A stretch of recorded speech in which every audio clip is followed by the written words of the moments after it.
기대해 나에게 주신 하루를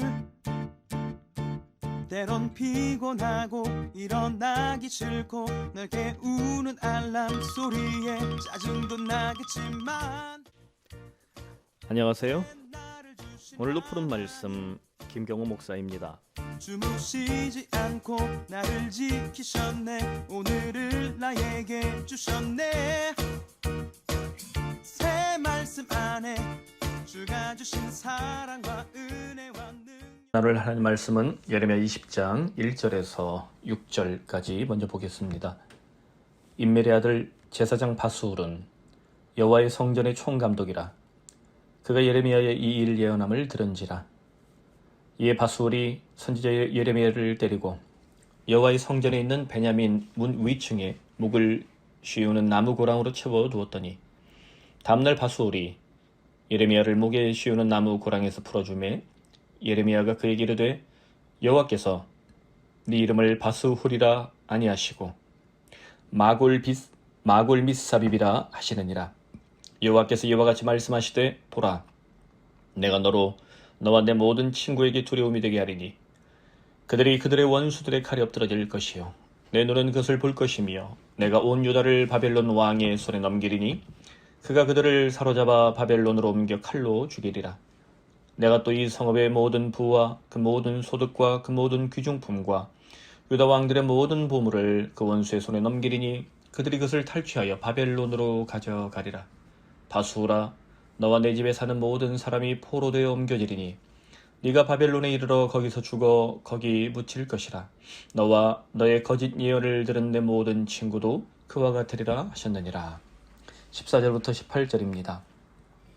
내 생일이 저주를 받았다면, 나의 어머니가 나를 낳던 날이 복이 없었다면, 나의 아버지에게 소식을 전하여 이르기를 당신이 득남하였다여 아버지를 즐겁게 하던 자가 저주를 받았다면, 그 사람은 여호와께서 무너뜨리시고 후회하지 아니하신 성읍같이 되었다면, 그가 아침에는 부르짖는 소리 낮에는 떠드는 소리를 듣게 하였다면 좋을 뻔하였나니 이는 그가 나를 태에서 죽이지 아니하셨으며 나의 어머니를 내 무덤이 되지 않게 하셨으며 그의 배가 부른 채로 항상 있지 않게 하신 까닭이로다. 어찌하여 내가 태에서 나와서 고생과 슬픔을 보며 나의 날을 부끄러움으로 보내는고 하니라. 아멘. 오늘 말씀의 제목은 마골미사빕이 된 바스훌이라는 제목입니다. 예레미야 20장을 읽다 보면 14절부터 18절이 참 난감하게 다가옵니다. 예레미야의 눈물과 탄식이 우울증 환자처럼 심각하게 들리기 때문입니다. 오늘 본문을 묵상하면서 두 가지를 함께 고민하고자 합니다. 먼저 예레미야를 이토록 힘들게 만든 대적자는 누구인가? 더 나아가 예레미야의 우울한 탄식은 오늘 우리에게 어떤 의미로 해석될 수 있는가? 1절에 예레미야를 힘들게 만들었던 인물과 그의 정체가 자세히 기록되어 있습니다.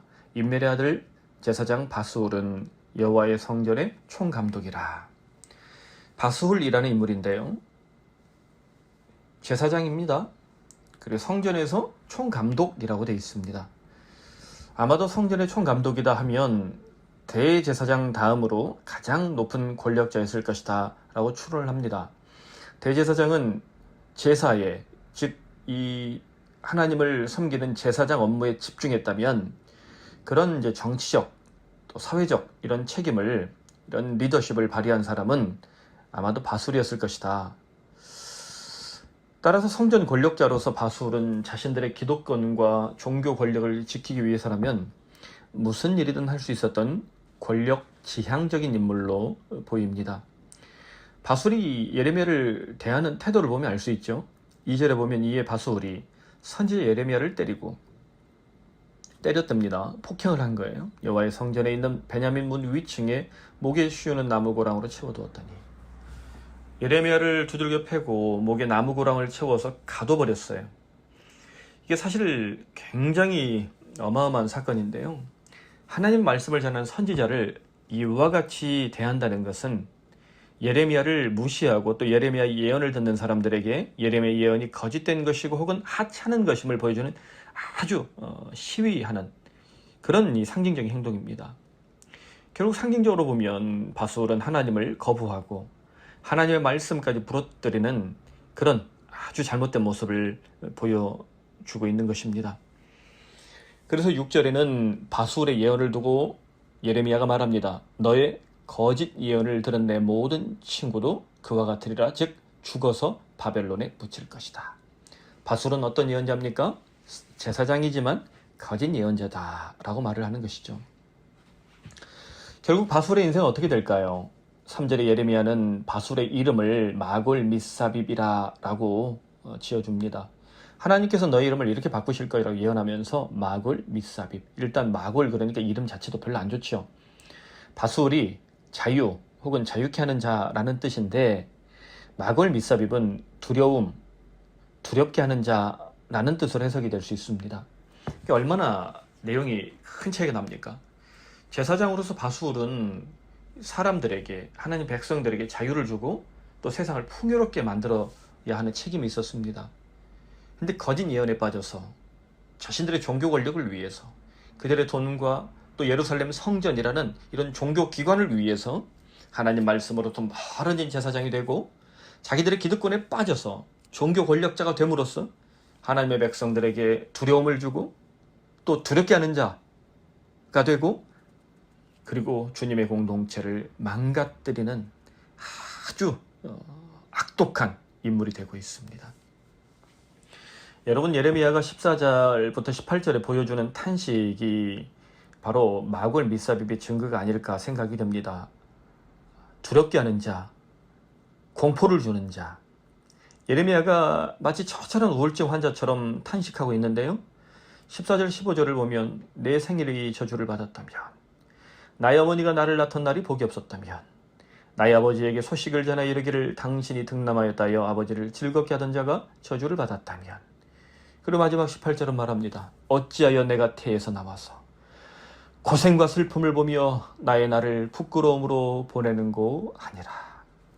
마치 욥기 3장에서 욥이 탄식하는 것을 거의 인용한 것처럼 보입니다. 분석하면 내용이 좀 다르지만 욥의 탄식을 아마 예레미야가 잘 알고 있었을 것이다 라고 생각할 수 있는데요. 여러분, 정말 예레미야는 우울증에 빠져서 신앙이 무너진 것일까요? 예레미야는 정말 이 믿음이 사라져서 이렇게 공포에 빠지고 불안에 빠져서 그 삶이 흔들리고 무너지고 있는 것일까요? 예레미야의 탄식을 자세히 살펴보면 독특한 것이 있습니다. 아버지와 어머니를 저주하지 않는다는 거예요. 자신의 생일을 저주하고 출생 소식을 전하는 사람을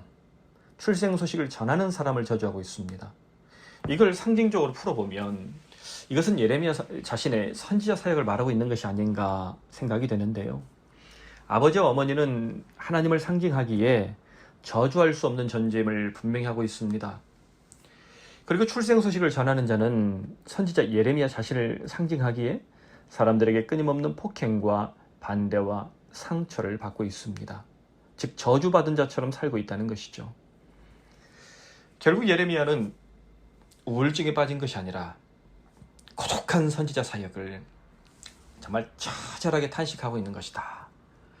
하나님의 말씀을 전하는 선지자는 상처받고 저주받고 심지어 폭행까지 당하는 고독한 사역을 때때로 감당해야 한다는 것을 예레미야는 보여주고 있습니다. 솔직히 우리들도 예수 믿기 때문에 예레미야처럼 세상에서 만만치 않은 그리스도인의 신앙생활을 감당하고 있지 않습니까?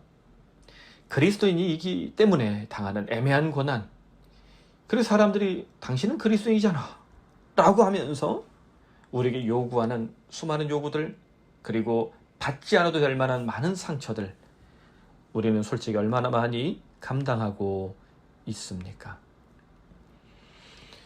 그렇다면 어떻게 이 고독한 신앙생활을, 또 이렇게 무겁고 엄중한 신앙생활을 우리는 끝까지 감당할 수 있을까요? 예레미야는 13절에서 큰 소리로 우리에게 외치고 있습니다. 여호와께 노래하라. 너희는 여호와를 찬양하라. 가난한 자의 생명을 행악자의 손에서 구원하셨음이니라. 아멘. 여호와께 노래하라. 너희는 여호와를 찬양하라. 여러분, 코로나19가 가져온 신조어가 코로나 블루라는 말입니다. 블루 그럼 우울증 이런 이제 우울감 이런 것들이거든요. 코로나 때문에 사람들이 스트레스가 쌓이고 우울하고 불안하고 삶의 기쁨이 사라지고 있습니다.